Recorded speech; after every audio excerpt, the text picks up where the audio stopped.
예수님은 수고하고 무거운 짐진 자들아 다 내게로 오라 내가 너희를 쉬게 하리라 하셨습니다. 이번 주는 저는 새벽 예배 때 기도하면서 특히 우리 교회 식구들 중에 병환으로 인하여 육신적으로 많이 힘들어 하시는 몇몇 교우들을 생각을 하면서 늘 그렇게 합니다마는 특히 요새 몇 주 사이에는 좀 몇 분이 많아진 것 같습니다. 그래서 기도의 주인공들이 되셨습니다. 그것만이 아니고 또 마음이 함께 약해지기도 하죠. 또 육신적으로는 성한 것 같은데 마음적으로 영적으로 우리가 많이 다운될 때도 있습니다. 그들을 위해서 항상 더욱더 많이 기도하게 하십니다. 이번 주는 매일같이 예수님이 들려주시는 말씀이 수고하고 무거운 짐진 자들아 다 내게로 오라 내가 너희를 쉬게 하리라. 이 말씀을 왜 자꾸 들려주시는가 생각을 해보았는데 제 가슴에 채워주셔서 오늘 주일 말씀 선포하면서 하나님께서 그 연약한 가운데 있는 내 사랑하는 자녀들에게 이 말을 좀 전해줘라 하시는 것 같았습니다. 하나님의 음성, 하나님께서 지시하라고 저에게 그 말씀을 채워주시는 것 같습니다. 수고하고 무거운 짐진 자들아 다 내게로 오라 내가 너희를 쉬게 하리라. 하나님께서는 하나님의 품으로 쉼터의 품으로 초대하십니다. 오늘은 하나님은 우리에게 뭘 해라 뭘 하지 말아라 라고 하는 말씀들보다는 그냥 하나님이 나를 얼마나 사랑하시는지 이걸 좀 알기를 원하십니다. 사랑하시면 항상 우리를 지키시고 지켜보시고 계시는 하나님, 이 하나님을 좀 알라고 이 메시지를 우리에게 주십니다.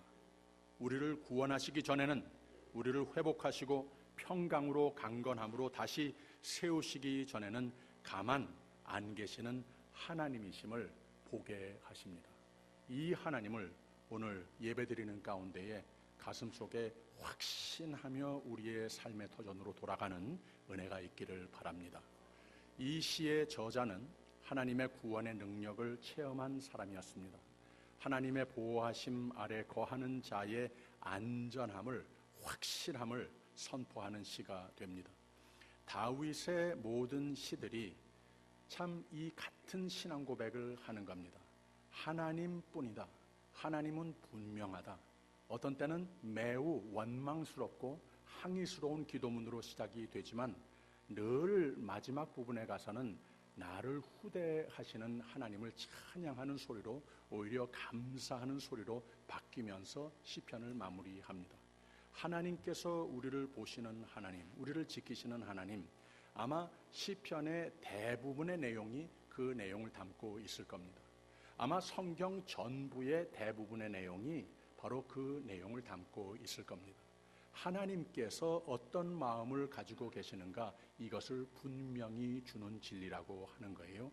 하나님은 우리가 건강할 때, 기분 좋을 때, 자신만만할 때 우리를 보시지만 우리가 가장 힘들 때, 가장 아플 때, 가장 연약해졌을 때에 가장 절망 속에 빠져 있을 때에 우리를 더 보시고 우리로 하여금 나를 지켜보시는 하나님을 보기를 원하신다고 하는 진리, 하나님 말씀은 우리에게 선포하신다고 하는 거예요.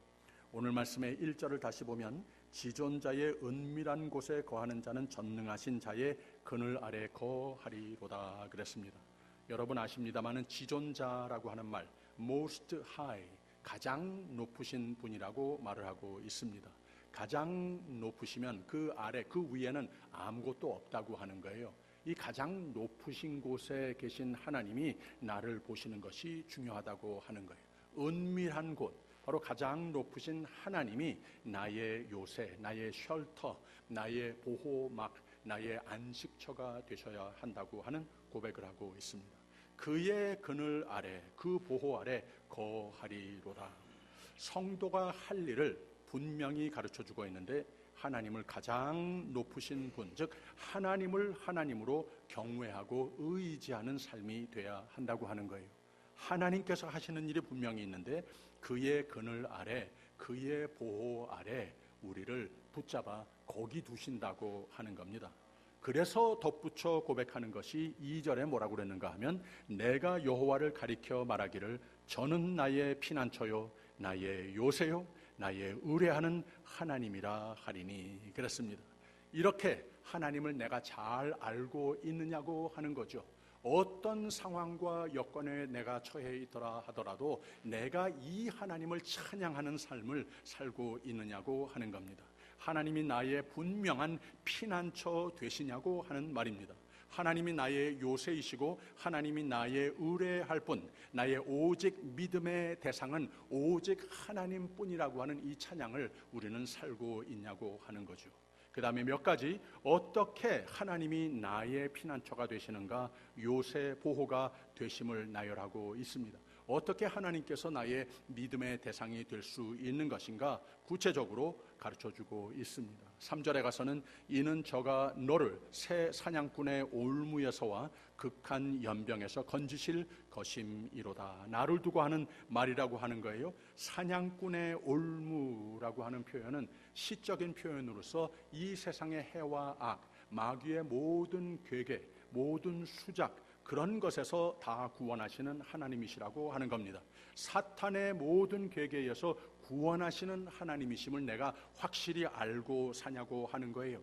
극한 연병에서도 또 보호하시니 두렵지 않는 삶을, 이 확신을 가지고 있는 것을 내가 건강할 때나 내가 많이 아프고 연약해졌을 때나 이 하나님을 오히려 보고 하나님께서 나를 지키신다, 하나님께서 이 모든 것 넉넉히 이기도록 인도하여 주신다, 그러니 나는 두려움이 없다, 이 찬양을 하면서 살고 있느냐고 하는 거죠. 4절에 있는 말씀 보세요. 저가 너를 그 기수로 덮으시리니 내가 그 날개 아래 피하리로다. 그의 진실함은 방패와 손방패가 되나니 그랬습니다. 하나님보다 더 확실한 분은 이 세상에 없다고 하는 거예요. 하나님을 이런 생의 모든 위협으로부터 피할 곳으로 내가 믿느냐. 근데 내가 그 날개 아래 피하는 삶을 늘 찾느냐고 하는 거죠. 역시 하나님 하실 일이 있는 것이고 내가 할 일이 분명히 있다고 하는 겁니다. 창세기 16장에 보면은 하갈이라고 하는 여인의 이야기가 나옵니다. 자의 타이의 격으로 사례와 틀어져서 도망을 갑니다. 어쩌면 그 상황상 쫓겨나는 경우가 됐는지도 모르겠어요. 그 도망가는 길 속에서 절망에 빠지고 맙니다. 사느냐 죽느냐 이런 심정이 되고 말았습니다. 이때 하나님이 만나 주시는 장면을 그리고 있습니다.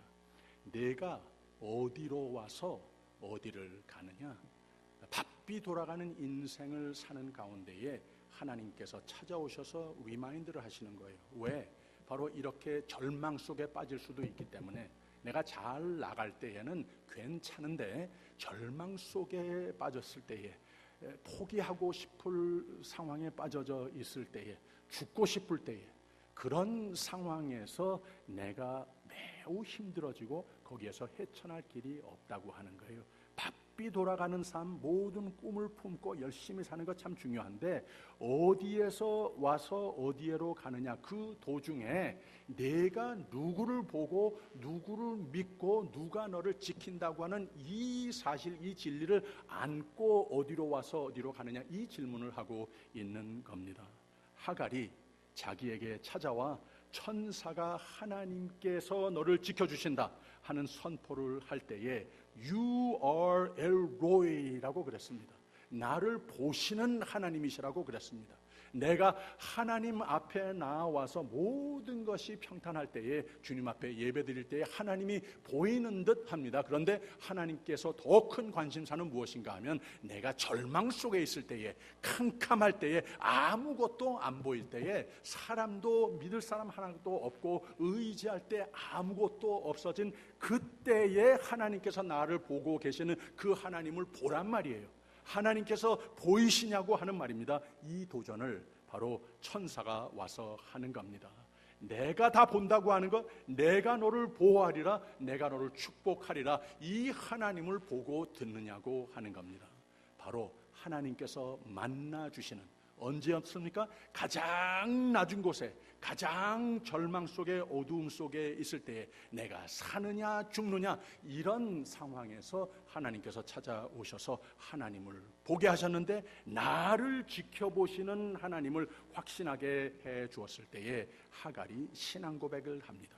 하갈이 자기에게 이르신 여호와의 이름을 감찰하시는 하나님이라, You are El Roi, 나를 보시는 하나님이라, 이렇게 신앙 고백을 하더라고 하는 겁니다. 이게 언제입니까? 어디서 이런 일이 생겼습니까? 내가 모든 죄와 악과 실망으로 도망하고 싶을 때, 또는 나는 가만히 있는데 쫓겨나야 하는 것 같을 때, 절망 중에 절망에 있을 때에, 세상에 믿고 의지할 때 아무데도 아무도 아무것도 없는 것이 분명할 때였다고 하는 거예요. 정말 나를 알아주는 자 하나도 없구나. 야, 내가 믿을 사람 의지할 때 정말 없구나. 어쩌면 이렇게 철저히 혼자가 될 수 있으랴. 그때에 하나님께서 만나주셔서 너 아니야, 혼자 아니야, 내가 다 본다, 내가 너를 보호한다, 내가 다 안다, 위로를 받아라, 내 힘을 가져라, 힘을 내라, 내가 있지 않느냐, 내가 너를 만들었고 내 것으로 삼지 않았느냐, 이렇게 선포하는 음성을 듣게 됐다고 하는 거예요. 나의 하나님이 나를 졸지도 주무시지도 않고 보시고 계심을 보게 됐다고 하는 겁니다. 여러분, 하나님을 믿으시려면 이렇게 믿으십시오.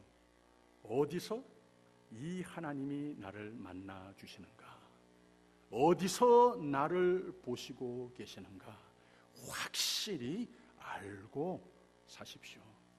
우리가 이 자리에 와서 예배 드릴 때만이 아니고 하나님이 보이는 듯할 영광이 충만할 때도 많이 있죠.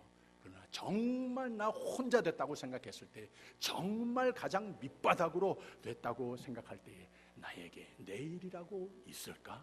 이렇게 생각이 되고 약해졌을 때, 바로 다 포기하고 싶을 때, 내가 그냥 어디로든 도망가버리고 싶을 때, 거기서 하나님께서 나를 지키시고 이미 보고 계신다고 하는 이 하나님을 영의 눈을 뜨고 확실히 보고 사시는, 승리하시는 저와 여러분이 되시기를 주님의 이름으로 축원드립니다. 5절과 6절에 있는 말씀 보세요. 너는 밤에 놀램과 낮에 흐르는 살과 흑암 중에 행하는 연병과 백주에 황폐케 하는 파멸을 두려워 아니하리로다 그랬습니다. 밤에나 낮에나, 흑암이라고 하는 것은 밤을 말합니다. 백주, 대낮이나 위협하는 요소들에 대해서 두려워할 것이 없다고 하는 겁니다. 하나님을 보고 사는 사람은, 하나님이 나를 보고 산다고 하는 신앙 고백을, 엘로이의 신앙 고백을 가지고 사는 사람은 병도 두려워할 일이 아니라고 하는 거예요. 세상의 모든 파괴력을 두려워할 일이 없다고 하는 겁니다. 그 우리를 좀 놀랍게 하는 일들 아무것도 아니라고 하는 겁니다. 이걸 믿을 특권이 주어진 사람들이 바로 여러분들입니다. 7절과 8절에 있는 말씀 보세요. 천인이 내 곁에서 만인이 내 우편에서 엎드러지나 이 재앙이 내게 가까이 못하리로다. 오직 너는 목도하리니 악인의 보응이 내게 보이리로다 그랬습니다. 악인이 뭐라고 그랬죠? 하나님을 잘 먹고 알아도 믿지 않고 살고자 하는 그런 사람이라고 하는 거예요. 눈에 그저 보이는 것, 이런 것에 의존하고 사는 사람들 다 넘어질 수밖에 없다고 하는 거예요. 하나님 안 믿는, 순종 안 하는 자, 경외 안 하고 순종 다 엎드러지나 이 모든 것, 우리가 여전히 연약하지만 나를 보고 계시는 하나님을 보는 사람은 모든 악을 넉넉히 이기는 삶이 된다고 하는 겁니다. 하나님께서 이렇게 우리를 사랑하시고 우리가 누구라고 하는 것을 분명히 알기를 원하신다고 하는 거예요. 다시 1절에 지존자의 은밀한 곳에 거하는 자는 전능하신 자의 그늘 아래 거하리로다. 4절에 저가 너를 그 기수로 덮으시리니 내가 그 날개 아래 피하리로다. 그의 진실함은 방패와 손방패가 되나니 그랬습니다. 하나님 안에 거하는 자, 하나님 안에 피하는 자, 마귀가 까불지 못하는 삶이 된다고 하는 겁니다. 그래서 다시 9절과 10절의 말씀 보면 내가 말하기를 여호와는 나의 피난처시라 하고 지존자로 거처를 삼았으므로 화가 내게 미치지 못하며 재앙이 내 장막에 가까이 오지 못하리니 그렇습니다. 이 진리는 하나님을 잘 믿으면, 하나님을 잘 순종하면 하나님은 반드시 가장 열악한 환경 속에서도 눈동자같이 우리를 지키신다고 하는 약속의 말씀입니다. 그 다음에는 하나님이 구원하시고 보호하시고 하나님께서 항상 사랑의 모습으로 동행하시는 이 모든 것을 네 가지로 또 설명을 하고 있는데 11절과 12절 한번 보세요. 저가 너를 위하여 그 사자들을 명하사 내 모든 길에 너를 지키게 하심이라. 저희가 그 손으로 너를 붙들어 발이 돌에 부딪히지 않게 하리로다 그랬어요. 하나님께서 나를 보시는데, 하나님께서 나를 지키시는데, 사랑하시는데, 보호하시는데, 구원하시는데 이 방법인상 하나님께서 모든 천사와 또 우리 주위에 좋은 사람들을 항상 붙여주셔서 이 일을 이루신다고 하는 말을 선포하고 있는 겁니다. 그리고 우리 자신도 강건하게 세워주신다고 하는 거예요. 13절에 있는 말씀 보세요. 네가 사자와 독사를 밟으며 젊은 사자와 뱀을 발로 누르리로다 그랬습니다. 우리 성도에게도 권세를 주신다고 하는 말이에요. 모든 악을 주의 이름으로 무력하게 할 권능을 하나님께서 주셨다고 하는 거예요. 이걸 믿으시기를 바랍니다. 사도 바울은 우리가 성전이라고 그랬습니다.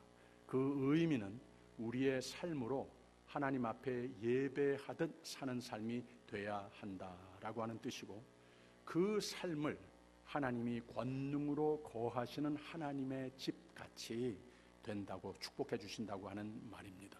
그러면 성전이라면 분명한 조건이 있습니다.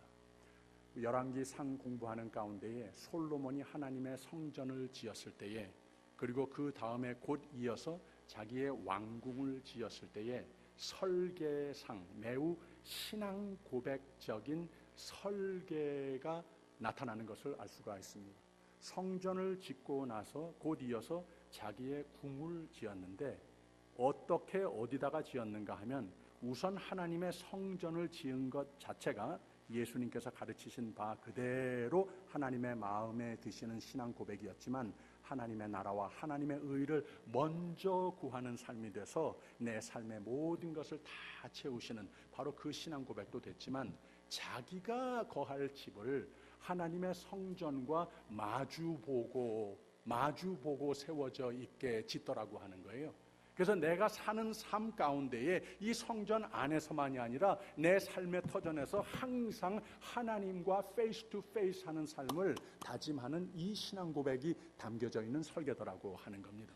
그리고 성전을 다 짓고 나서 그 앞에 두 기둥을 세웠는데 하나는 야긴이라고 이름을 붙였고 또 하나는 보아스라고 그랬습니다. 야긴이라고 하는 이름은 하나님께서 세우신다.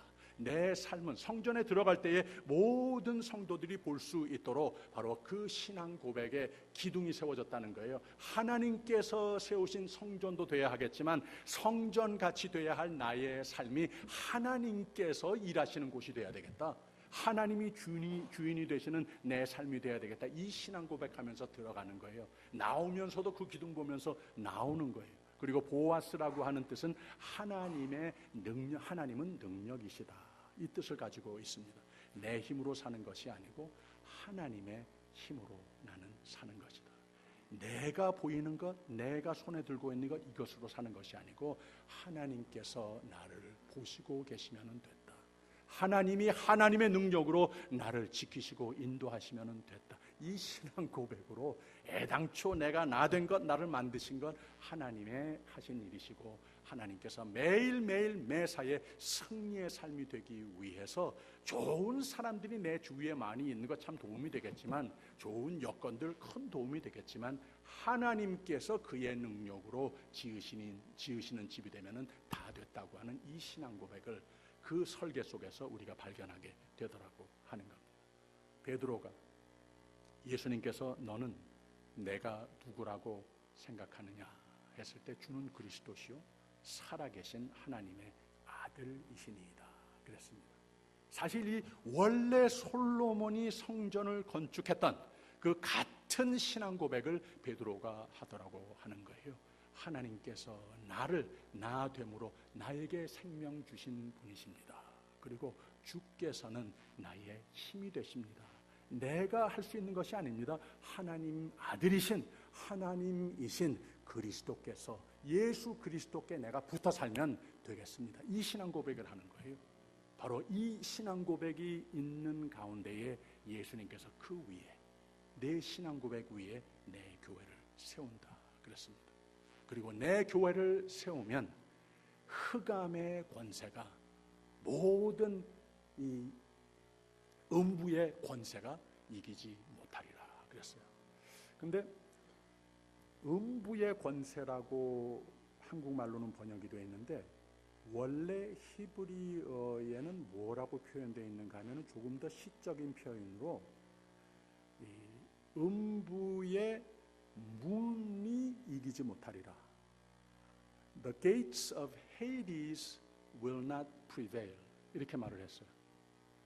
그러니까 이것을 굳이 음부의 권세가 이기지 못하리라 이렇게 번역을 하는 것보다는 아예 하나님께서 하나님을 바라보면서 사는 사람은 하나님께서 나를 지키신다고 하는 것을 확실히 알고 사는 사람들은 하나님께서 우리를 가장 선한 생명의 길로 인도해 주시기도 하지만 가끔 가다가 한 번씩 그 마귀의 악의 세력들을 막아주시고 무력하게 해주시고 제거해 주시고 이런 정도가 아니라 그 문을 아예 닫아버린다고 하는 거예요. 모든 악은 아예 우리를 접근하지 못하도록 그 문을 아예 닫아버린다고 하는 표현을 히브리 사람들이 하더라고 하는 거예요. 그 표현이 오히려 저는 더 좋습니다. 이렇게 하나님께서 우리로 하여금 더욱 하나님의 사랑, 하나님 사랑으로 말미암아 하나님을 사랑함으로 말미암아 우리를 구원하시고 우리를 높여주시고 우리를 기쁨과 소망으로 권능으로 살도록 인도해 주신다고 하는 표현을 14절에서 이렇게 말했습니다. 하나님이 가라사대 저가 나를 사랑한즉 내가 저를 건지리라. 저가 내 이름을 안즉 내가 저를 높이리라. 15절에 가서는 저가 내게 간구하리니 내가 응답하리라. 저희 환난 때에 내가 저와 함께하여 저를 건지고 영화롭게 하리라 그랬습니다. 이 하나님을 사랑한다고 하는 것이 무엇입니까? 말씀 충만한 삶이 돼야 합니다. 기도로 충만한 삶이 돼야 합니다. 예배로 푹 젖어 있는 삶, 예배의 자리를 더욱 사모하는 삶이 돼야 하는 겁니다. 삶이 예배 드리듯 모습이 돼야 하는 겁니다.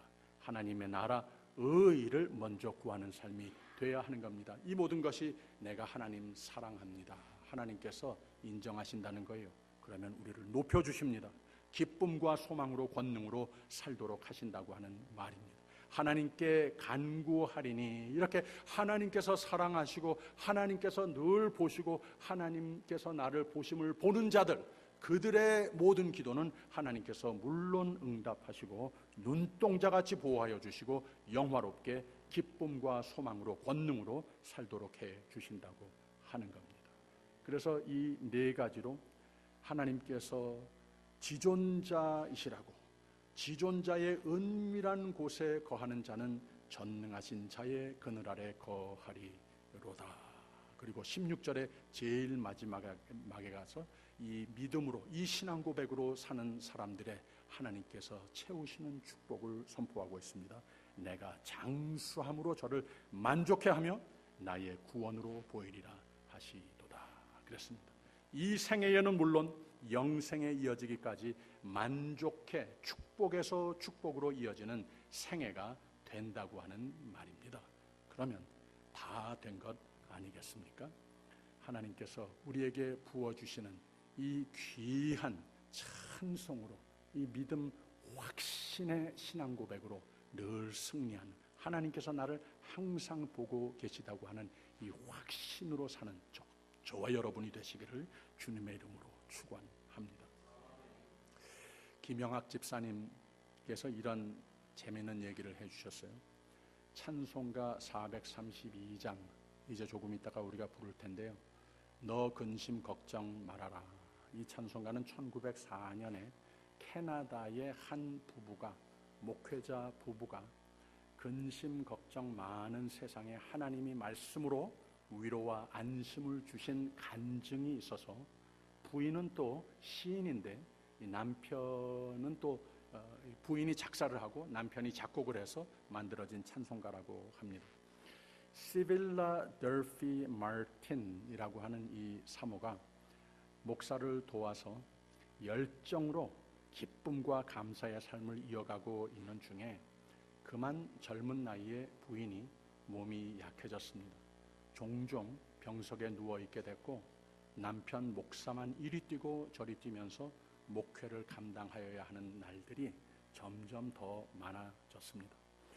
몸이 아픈 것도 힘들었지만 자기가 목회에 동반하지 못하는 것이 너무 괴롭고 죄스럽기도 하고 매일 밤 눈물을 흘리면서 어느 늦은 밤에 두려움으로 근심으로 감당할 수 없을 정도로 가슴이 아팠다고 합니다. 일어나서 성경을 펴들고 요한복음 14장을 묵상하는 가운데에 너희는 마음에 근심하지 말라. 하나님을 믿으니 또 나를 믿으라. 음성이 귀에 크게 들릴 정도로 하나님께서 주시는 이 말씀이 참 감동이 됐습니다. 그날 밤은 왠지 하나님이 그의 마음에 평화로 채워주셨답니다. 하나님을 믿고 신뢰하는 내가 걱정, 근심할 이유가 없지. 이런 신앙 고백이 입에서 나오면서 자기도 모르는 새에 금방 펜을 들고 자신 마음에 성령이 채워주신 찬송을 적어 내려갑니다. 너 근심 걱정 말아라. 주 너를 지키리. I will take care of you. 주 날개 밑 거하라. 주 너를 지키리. 주 너를 지키리. 아무 때나 어디서나 주 너를 지키리. 늘 지켜주시리. 그날 밤 늦게 목사 남편이 집에 돌아왔는데 목회일은 많았지만 부인의 건강과 아픈 마음을 늘 염려하던 남편이 염려스러운 표정을 하고 집에 들어섭니다. 부인이 여보 이 시 좀 들어봐요 하면서 읽어줍니다. 너 근심 걱정 말아라. 주 너를 지키리. I will take care of you. 주 날개 밑에 거하라. 주 너를 지키리. 주 너를 지키리. 아무 때나 어디서나 주 너를 지키리. 늘 지켜주시리. 이야 그 시 참 너무나 좋구나 하면서 거기다가 곡조를 붙여서 432장 너 근심 걱정 말아라 라는 찬송가가 됐다고 하는 얘기입니다. 목사 얘기니까 저는 목회하면서 좋은 교회를 만나서 얼마나 늘 행복한지 모릅니다. 늘 감사합니다. 근데 목회 혼자 하는 것 아니거든요. 여러분도 늘 감사하지만 건강한 아내 주셔서 저는 항상 감사하면서 목회하고 있습니다. 게다가 착하고 이쁘고 여러분 저 한번 따라해 보세요. 한번 눈을 감아보세요. 눈을 감으시고 오른손으로 내 가슴에 얹으세요. 내 몸에 신체적으로 아픈 곳이 있습니까? 거기에 손을 얹으세요. 마음적으로나 또 여러 가지 다른 이유로 가장 내 삶에 해결이 도무지 되지 않는 가장 아픈 곳 있습니까? 옆에 앉아 있는 사람도 보지 못하는 그런 아픈 곳, 나의 무능감 그런 것 있습니까? 거기에 손을 얹으세요. 그리고 그 손이 예수님께서 얹어주시는 손으로 여기십시오. 그리고 저 따라 하세요. 너 근심 걱정 말아라. 주 너를 지키리. I will take care of you. 주 날개 밑에 거하라. 주 너를 지키리. 아무 때나 어디서나 주 너를 지키리. 늘 지켜주시리. 수고하고 무거운 짐진 자들아, 다 내게로 오라. 다 내게로 오라. 내가 너를 쉬게 하리라. 아멘. 기도하겠습니다. 주님, 주님을 사랑하는 귀한 성도들이 드리는 간구를 들어주시옵소서. 이들을 생명의 삶으로 채우시되 모든 악과 육신의 연약함에서는 보호하여 주시고 주님의 영원하신 날개 아래 품으시는 은혜를 이 아침 믿음으로 확신케 하여 주시옵소서. 내가 아무것도 보이지 않을 때, 하나님도 안 보이는 것 같을 때 하나님은 나를 보시고 나를 지키심을 확신하며 찬송하며 승리하며 살게 하옵소서. 예수님 이름으로 기도하옵나이다.